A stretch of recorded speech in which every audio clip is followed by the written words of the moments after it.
Right now, two of America's biggest railroads are trying to merge into one company that owns track from the Pacific to the Atlantic. It would be the first true transcontinental railroad in the United States.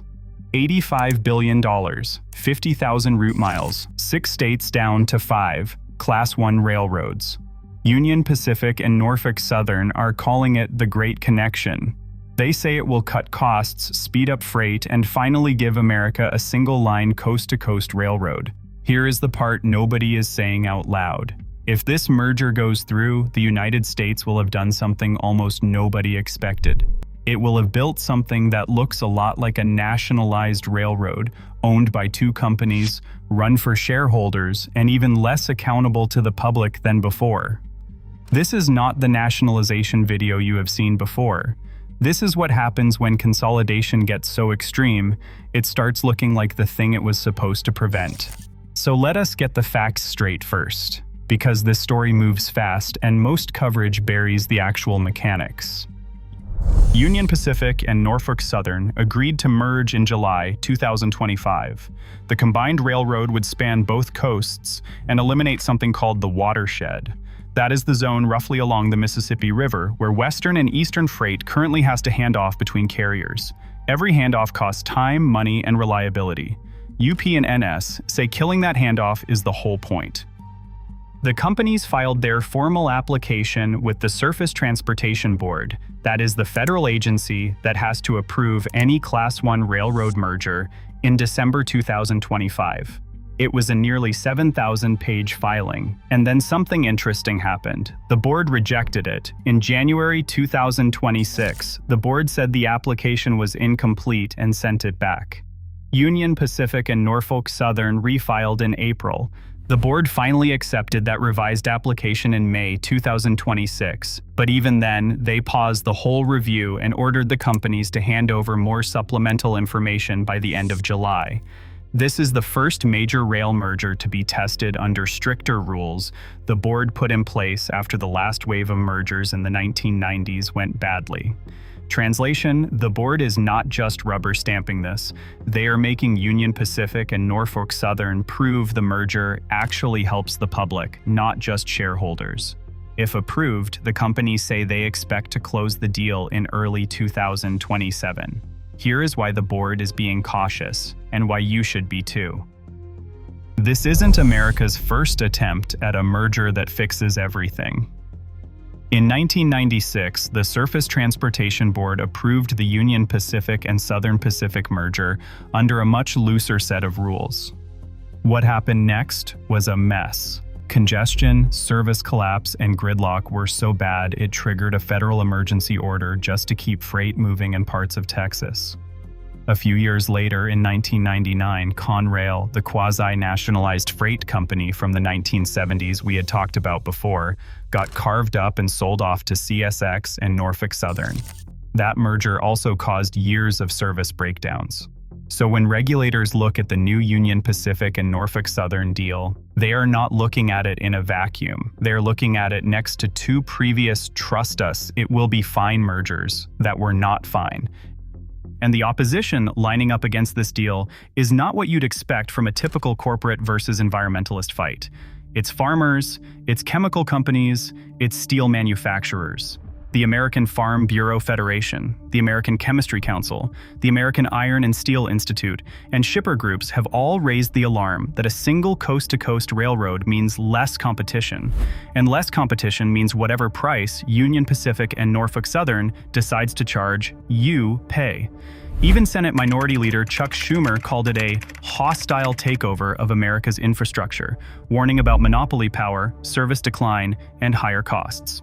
Meanwhile, and this is the detail that should stop you in your tracks, Canadian National, one of the only other major railroads in North America, has formally asked the Surface Transportation Board to reject the application. When a competitor is publicly telling federal regulators, "Don't let this happen," that's not noise. That's a railroad that thinks this merger would let Union Pacific and Norfolk Southern dictate terms to the entire industry. Okay, here's where this video earns its title. Go back to the classic nationalization argument, the one you've heard 100 times.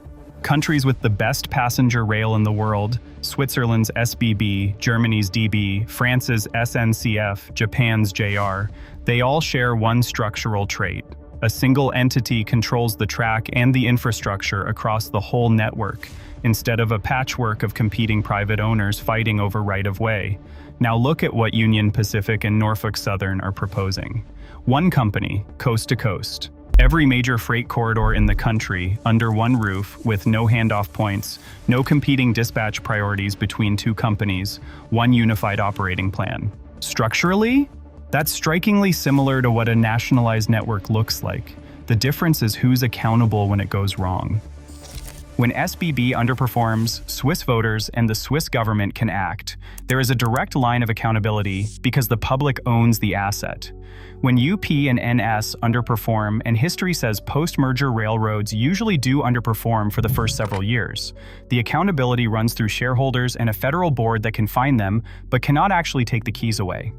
So here is the question worth sitting with. If the US ends up with a single transcontinental freight monopoly anyway, achieved not through public ownership but through private consolidation, did America just nationalize its railroads through the back door, except that it handed the controls to two corporations instead of the public? This is the part the merger supporters do not want you to think about too hard. UP and NS are explicitly selling efficiency gains that sound almost identical to the efficiency argument for nationalization, eliminating wasteful competition, unifying scheduling, cutting redundant infrastructure. They are just doing it without public ownership, public oversight, or any guarantee that savings get reinvested instead of returned to shareholders. And there's a labor angle here too that's been building since before this merger was even announced. Railroad Workers United, that's a coalition of rank-and-file workers across multiple rail unions, has spent the last few years pushing for actual public ownership, arguing that consolidation under private control just means fewer companies squeezing more profit out of fewer workers. One major union did endorse the Union Pacific and Norfolk Southern deal after getting a job protection agreement. Others have stayed opposed or silent. Even the workers can't agree on whether private mega consolidation helps or hurts them, which tells you this isn't a simple story. So if hyper-consolidation isn't the answer, and the current fragmented private system clearly isn't working either, what actually is? The interstate highway comparison still holds up. Nobody thinks it's strange that the government owns the roads while UPS, FedEx, and 1,000 independent trucking companies compete to use them. That's the model that should exist for rail, public ownership of the track and infrastructure, with private operators competing to run freight and passenger service on top of it. If UP and NS merge into a single transcontinental carrier, Amtrak's position gets arguably worse, not better. Right now, Amtrak negotiates track access with 4 major railroads. After this merger, in large parts of the country, they'd be negotiating with one company controlling both the track and the leverage over passenger rail's biggest national priority is not a recipe for more passenger trains, it's a recipe for exactly the scheduling conflicts and freight priority delays Amtrak already deals with, just with less competition forcing better behavior. This is the actual argument for public ownership of the infrastructure layer specifically, not because public employees inherently run trains better, but because it removes the structural conflict of interest, where the same entity profits from freight priority and loses money on passenger access. The Surface Transportation Board's decision on this merger, whenever it lands, sometime after the July 2026 supplemental filing deadline, is going to set the direction of American freight rail for decades. If it's approved, the US ends up with a structure that looks more centralized than anything in its history, minus the public accountability that makes centralized rail work everywhere else in the world. If it's rejected, we're back to the same fragmented, underinvested system that's been failing shippers and passengers for 50 years. Neither outcome solves the actual problem. The actual problem was never too many railroads or too few railroads. It's that nobody who owns American rail infrastructure is accountable to the public that depends on it. That's the version of this argument worth having in 2026, not nationalization versus the free market. Public accountability versus private control, no matter how many or how few companies end up holding the keys.